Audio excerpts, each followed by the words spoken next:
Fundoscopy.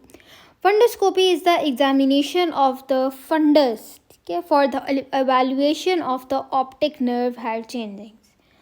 Funds हमारे पास eyeball होती है, उसका जो बैक पोर्शन होता है उसको फंडस कहते हैं. और फंडोस्कोपी हम ऑप्टिक नर्व हेड चेंजिंग्स को वैल्यूएट करने के लिए कर रहे होते हैं.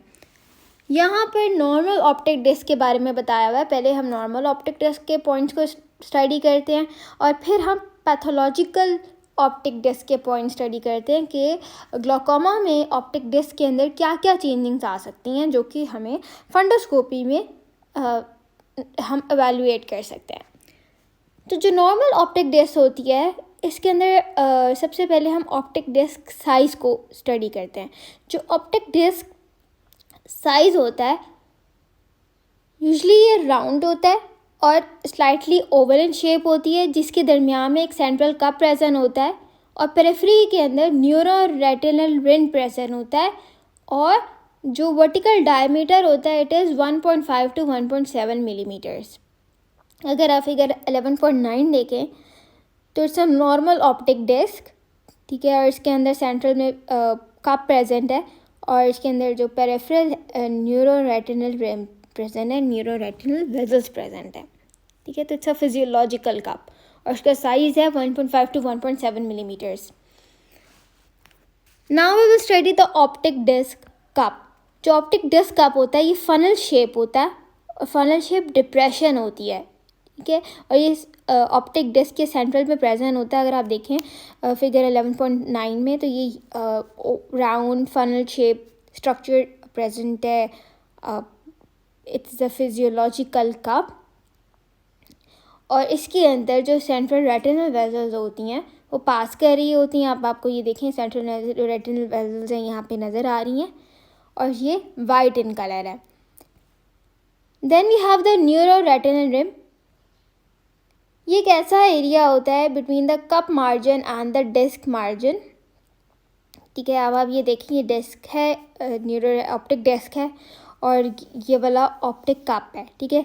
तो जो न्यूरो रेटिनल रिम होता है ये कप मार्जिन और डिस्क मार्जिन के दरमियान में एक एरिया प्रेजेंट होता है, ठीक है. और जो इसकी फॉर्मेशन कैसे होती है, it is form by the retinal nerve fibres entering the optic disc, ठीक है. ये जो रेटिनल नर्व फाइबर्स आ रही होती हैं ये ऑप्टिक डिस्क के अंदर एंटर हो रही होती हैं ना. तो जो एरिया कप मार्जिन के अराउंड होता है और जो डिस्क मार्जिन के अराउंड होता है इसको न्यूरो रेटिनल रिम कहा जाता है. एंड इट इज़ ऑरेंज और पिंकिश इन कलर. अब हम कप और जो डिस्क होती है इसके रेशियो को डिस्कस कर लेते हैं. तो जो कप डिस्क रेशियो होती है ये डायमीटर ऑफ द कप को और डायमीटर ऑफ द डिस्क को इवेलुएट कर रही होती है कि ये नॉर्मल है या फिर पैथोलॉजिकल है, ठीक है. जो नॉर्मल इंडिविजुअल्स होती हैं इनके अंदर 0.2 to 0.7 होती है और जो एवरेज कप डिस्क रेशियो होती है इट इज़ 0.3, ठीक है. 0.3 का क्या मतलब हुआ कि 3 out of 10 पार्ट्स. तो 3 पार्ट्स होते हैं वो हमारे पास कप ऑक्यूपाई करता है और जो 7 पार्ट्स होते हैं वो हमारे पास ऑप्टिक डिस्क ऑक्यूपाई कर रही होती है. अब हम डिस्कस करते हैं कि ग्लोकोमा के अंदर ऑप्टिक डिस्क के अंदर क्या क्या चेंजेस आ रहे होते हैं. सबसे पहले we have the nerve fibre layer defect. ये लोकलाइज भी हो सकता है और डिफ्यूज़ भी हो सकता है. ये सबसे पहले चेंज होता है, इट्स अ अर्लीस्ट चेंज और ये रेड फ्री लाइट के अंदर हम विजुलाइज कर सकते हैं. ये हमें ये बताता है कि जो विजुअल फील्ड डैमेज है वो हो चुका है. दैट शोज के glaucoma is developing. Then neuro retinal rim के अंदर क्या चेंज आता है, तो ग्लोकोमा में जो कलर चेंज हो जाता है ऑरेंज पिंक से पेलर, ठीक है. ये पेल हो जाता है. अगर आप फिगर 11.10 में देखें तो इट्स पेल इन कलर, ठीक है. और इसकी जो विड्थ होती है वो बहुत ज़्यादा इंक्रीज़ कर जाती है, ठीक है.